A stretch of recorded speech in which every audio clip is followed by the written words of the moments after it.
See how my Kentucky bluegrass over here looks nice, supple, and striped, a little tall? And then over here, how it looks not so nice, and not so supple, and a little bare. The front part of the yard has already been seeded in Kentucky bluegrass. It's growing really nice. We do need to spray it for some broadleaf because we got some clover. Got these little thistly thingies in here. Be nice to get rid of those. But over here, this is just kind of residual crabgrass growth of what grass used to be growing out here before we tore all the trees down. So this looks kind of like junk. It's all lumpy, holy. What we did, took the lawnmower, mowed this side at like 1.5 inches. This is, we're gonna leave this, we're not gonna touch that. That's why we got the divider line. We're gonna go grab the real disc, we're gonna grab the skid loader and whatever kind of fancy tools we can find. We're gonna rip all this grass up. We're gonna get this smoothed out, and it goes down there into that bare dirt a little bit. But then we're gonna plant Kentucky bluegrass on this later, and hopefully that wind dies down. Otherwise I'm gonna spread it. This is all gonna blow over there into the neighbor's yard. And then he's going to be growing Kentucky bluegrass. He's going to be annoyed because he's going to be mowing it like 9 times a week. That'd be kind of funny. Before I get started, we need to get the metal bender. I know this is called a metal brake, but all the technical people get mad at me when I call it a metal bender, so I call it a metal bender. It's actually, this is a metal brake. It's what Justin's been using to bend this tin to wrap around the windows. Speaking of windows, he's got all the lower ones wrapped now. I think he's got that door left, that's it. He's got the upper ones wrapped. So now we just gotta put a little bit of softening in right up there. That blown out piece, I think there's like 4 pieces there. Then that fascia board right below the softening needs to be wrapped. And then next week, we're gonna put some siding on. Back to the job. We need to get this trash pile picked up, get all this stuff out of here. We need it clean, nothing here. Get all this plywood stuff picked up. We need to get the LP tank, the second LP tank, the one that's on the anti-theft wheels. I'm gonna unhook, I hope there's a valve here. Yes, there is. We're gonna shut this guy. Let's do this the right way. There we go. Now we can shut this one off. Then we'll undo that coupler. We'll get this out of here. But then this is gonna go over to the bin site. So when we're running the grain dryer this fall, we have plenty of extra LP. There's already one over there, but doesn't hurt to have 2. I'm sure I'm gonna find some more of this stuff to pick up out of here, but that's expected. Basically everything we're looking at that's not growing grass, we're gonna be smoothing out, picking up, cleaning up. And the yard is gonna go straight with this edge. You can see where I've mowed it. Actually, it'll probably be about right here somewhere. And then we're gonna go right off the edge of that building, that white building right in front of the Oliver. So it'll come down to here and it'll go up to there. So all of this is gonna be Kentucky bluegrass. It's gonna look really nice. While we're working up here, we also are gonna be smoothing off down here. Ron filled in that ditch a few days ago.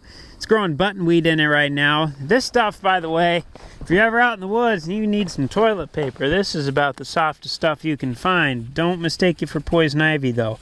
This feels like a baby rabbit. I just found my camera. Cooper had it in his truck. Cooper's working on the semi-trailer here. We got one that needs some new cranks on it, gearboxes, stuff. He's tearing into it.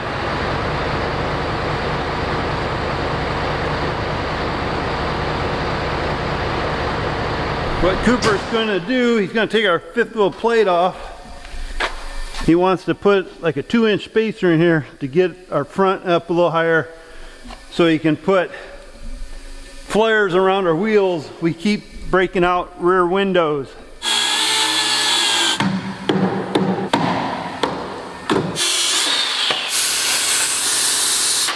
I'm going to have to show you a new member of the family.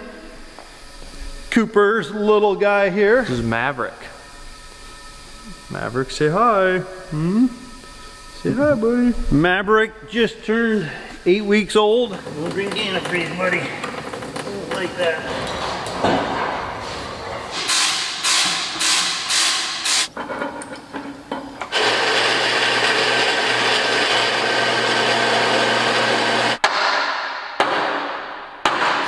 I'm not really doing anything exciting at all. Kind of a messy, dirty job, and but it's got to be done. Sprayer, giving it a good bath. I don't know what this one stuff that Cole's running through the sprayer, but it's like a black tar, sticky, yucky. It's not corrosive, so that's a good thing.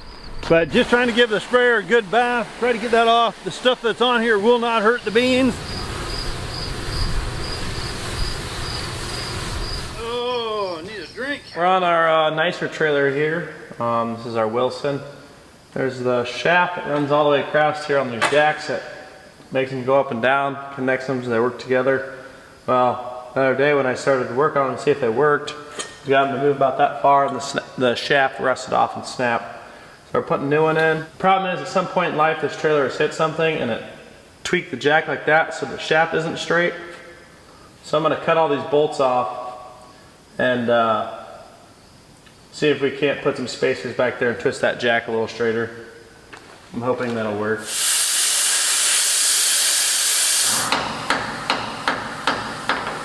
We just got done raising the fifth wheel plate here. We put a 3-inch block in right here. Let's see it. It's 3x6. Well, 3x6, and then it's 5/16 thick. You can get high-rise fifth wheels, so this right here is taller, but those are more expensive, so I just bought these blocks, $200. We got this quarter fender on here still. Since we're putting full fenders on, we won't need this quarter, so we're gonna take this off while we got the tire off. We got room here to get it worked back and forth.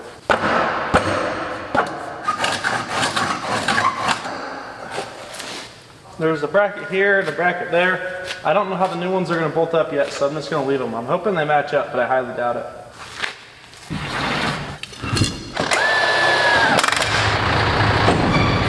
There it is. Right or wrong, I don't know. Really didn't need 3-inch blocks for this one. 2 inches would have been plenty. We got a lot of room here. Time we get our fenders on, probably sit about there. That part is not going to get seated today because we need to call Steve to come out with this seeder. He's off doing other things right now, has it hooked up to something, so that might be a few days, but I'm hoping we're gonna get this done today. We got kind of our work cut out for us, and I just found another chunk of metal here. And we have 20,000 square feet worth of Kentucky bluegrass from GCI Turf Services. Services. Why is that word challenging to say? I'm a little bummed out because our homemade slingshot range that is right off the front of the house, this is going to be out of commission for a while. So what you do, you just stand over there with your slingshot and then you do your thing and you whip it over here.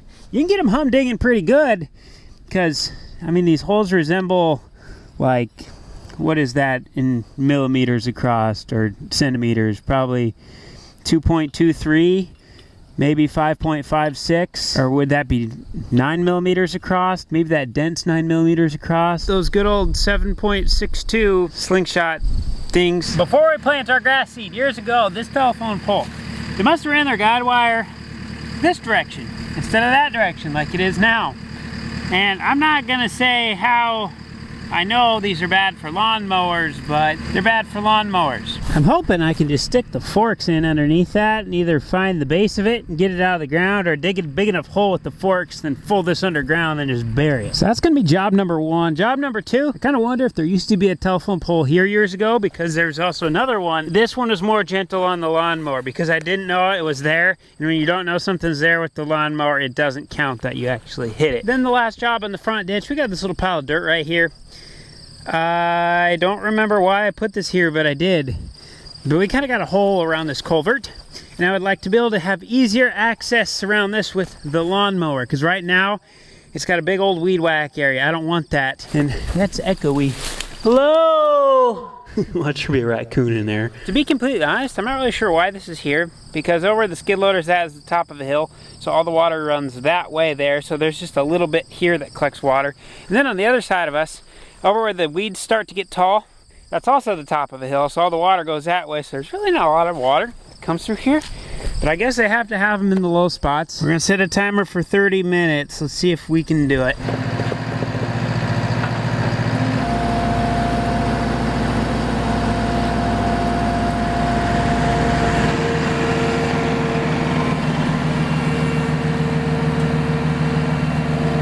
Projects usually take 4 times longer than we expect them to, so right at 2 hours, we are perfectly on time. I have more tiny fixes to do on this ditch side. We just got spots that kind of settled out over time once they got some rain on them after I first fixed this. I'm gonna worry about those later though, because if we get on those tonight, we're gonna be doing this the rest of the night, and we really need to get that yard seeded. I've been sitting here blabbing my little lips, moving my lips, talking to you guys, having a heyday. I forgot to push the button. What I'm doing, taking the Y drops off the sprayer. I don't know if you can see here.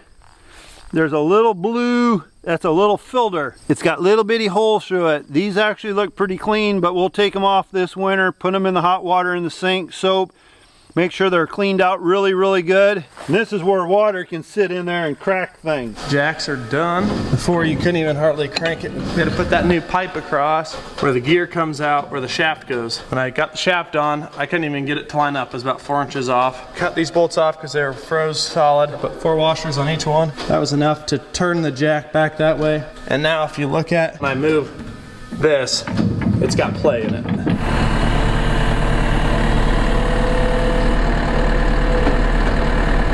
You gotta be careful playing with this gas.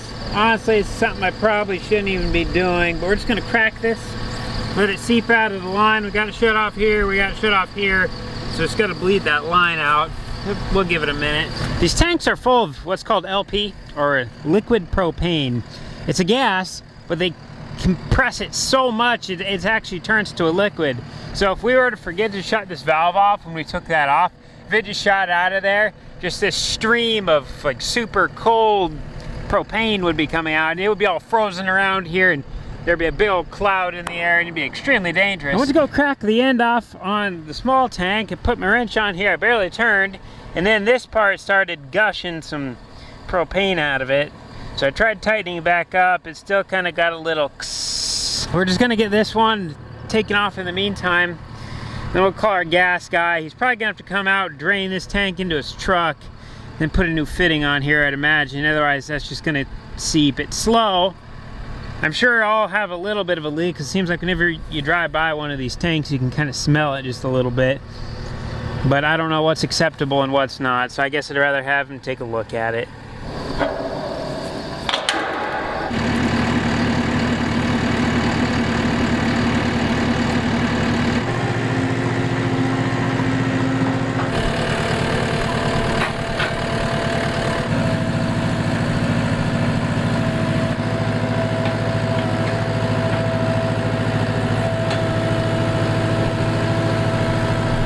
Guys, we got to get the 340 all washed up, make it look pretty, because we want it when everybody walks by it at the farm show, they go, wow, that is one nice looking unit.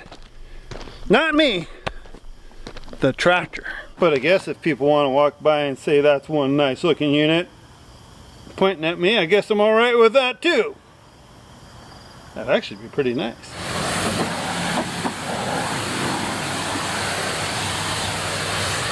So right now, this front one is only it's only got high side, and so it's fairly easy when it's empty. But once you get weight on the strap, it's really hard. It shouldn't be this hard when it's empty. I'm just going to completely rebuild the traps on this trailer. If it was an older, it is an older trailer. This is an '88. It's still a good trailer, so I'm not afraid to throw money at this trailer. Our other two trailers, those are, it's kind of a where do you stop type thing. They need quite a bit of work. After spending about a couple hours on these, probably more than that, finally got them out. Kind of hard to tell on camera here probably. If you look down that rail, you can see how bent they are. I think now is the time we're gonna go grab the 4880 Massey with the real disc on it. We're gonna hit this a couple times, kind of get it mellowed out. We're gonna break up this light sod a little bit, that way it's kind of malleable. And then as Ron likes to say, it's just dirt. We can always fix it. I don't know how well we can see it on camera, but right here, there's kind of like a high spot, like right there. A little bit of a low spot through here, real low spot right there. Justin's gonna be using this stuff that's still up on the concrete, so we'll leave that there for the time being. And then he got a few of his tools up on the porch too. But otherwise, we got everything off the ground now. Looks a lot different with the silver bullet out of there. There's gonna be a garage right here down the road, just right off the house. So it doesn't need to be perfect, but I would like it to have it look nice for the time being. We'll get that door handle fixed someday. That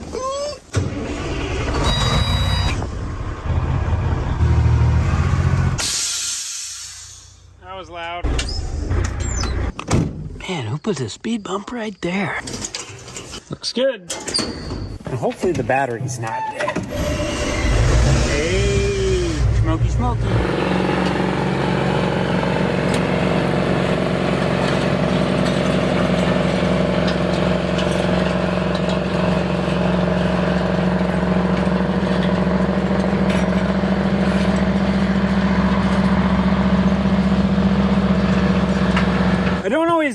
much time to do things as I want to do. So one thing I've started doing lately before I go inside, got a rock under my hand, I do 30 push-ups every night. I try to do like 15 to 20 every hour, but sometimes I forget, or I'll be honest, sometimes I just get a little lazy. But if you can't do a lot, you might as well do a little. That's my philosophy. I think continually doing things over time with consistency, persistence, and discipline will get us a lot further than if we just attack things super hard for a short amount of time and then back off super hard, back off super hard, back off. I'd rather just keep chugging along. Kind of interesting, these underneath little eyes will go up underneath here and hook in.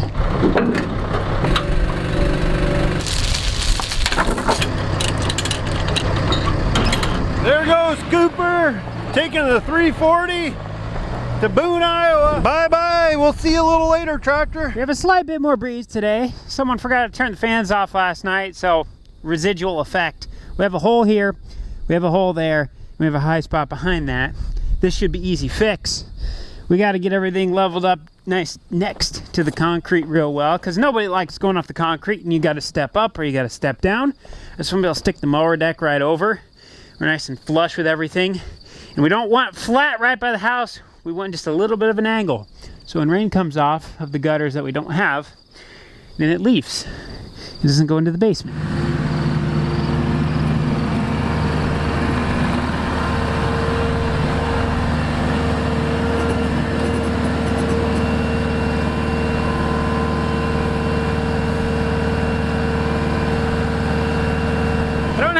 Pick it up on camera, but it used to go down and then go like this and then kind of drop way down by the LP tank, but now it just starts over there nice and smooth across. We got just a little bit more black dirt we need to put in this area, which is nice because we're close to the dirt pile, or the area where there's more black dirt. And we got a little bit to go up through here. Then we're gonna hit everything with the real disc again, get it all smoothed out, get our skid loader tracks gone, get all the areas we've been gouging in with the bucket all smoothed out, and then we'll end up seeding everything, which it'll be nice when it's all worked up. I'll be able to see my footprints and I'll know where we've been.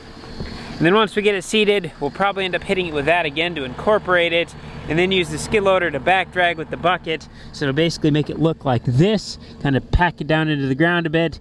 We'll throw some water on it, and then this should be growing. And here I thought we were gonna be seeding yesterday. We're at a whole nother day, and we're still not gonna get seeded tonight, but we're gonna get it ready for tomorrow.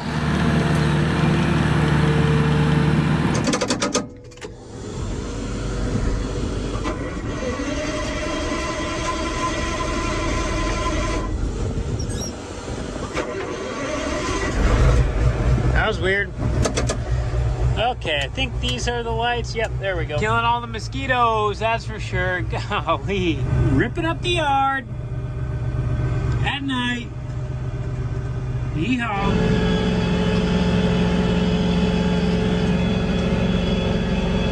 Just after 9 now. Yard is completely ready for seed, so as soon as it's daylight, we'll be planting some grass seed. There's a mini excavator here because tomorrow we're going to be doing some concrete work over here on the bend site, over where the new conveyors are going to be. They are going to be laying them in right here. There's a raccoon or a cat or a rabbit or something going through there, but they're going to be right in this area. And so there's a little bit of a dip down where the concrete, like the footing underneath of this concrete is, so it drops off about a foot. We're having a really hard time getting the skid loader in there when there's a chunk of concrete in the way. So I'm just gonna take some dirt. We got a dirt pile back there on the other side of the dryer right now. Nice black dirt. We're gonna bring that over here. We're gonna smooth this off so it's flush with the ground. We'll do that on this bend and that bend, and that way when the concrete's in here, we don't have to worry about trying to get dirt over there. That conveyor is gonna go right through here. So all this is gonna be blocked off. We got like 2 bucket loads of dirt here. I think there's 2 right here. Then there's another one there. We'll have to get the shovel in here to get this down nice. I just don't want to have a big ridge. And we'll eventually be putting rock on top of this so that way weeds and stuff don't grow through it. But then in here, this is where the serious amount of work needs to be done. I've already leveled this off quite a bit. But this is gonna be trapped off because that concrete's gonna be running right through here, so we won't be able to get a skid loader in here at all. I probably brought like 7 loads of dirt in so far. We got a temporary electrical line running through here, so I made a nice pile. We're gonna just shovel this in, smooth this through here, and go underneath the air conditioner. I'm only gonna be able to get so far in there. I'm gonna have to just wheelbarrow it eventually. We're not gonna worry about that tonight. We'll get as far as we can. I have to be careful over here because I need to make it where there's just enough grade so when water goes in here, it runs that way to get out of here. Otherwise it's just gonna puddle up in here, and that's what we don't want. But we have to also be careful not to get above this concrete, because if we get too high, then we'll get the water level above this and it'll go underneath the sheets of the bend, which is also what we don't want. This is a very delicate process.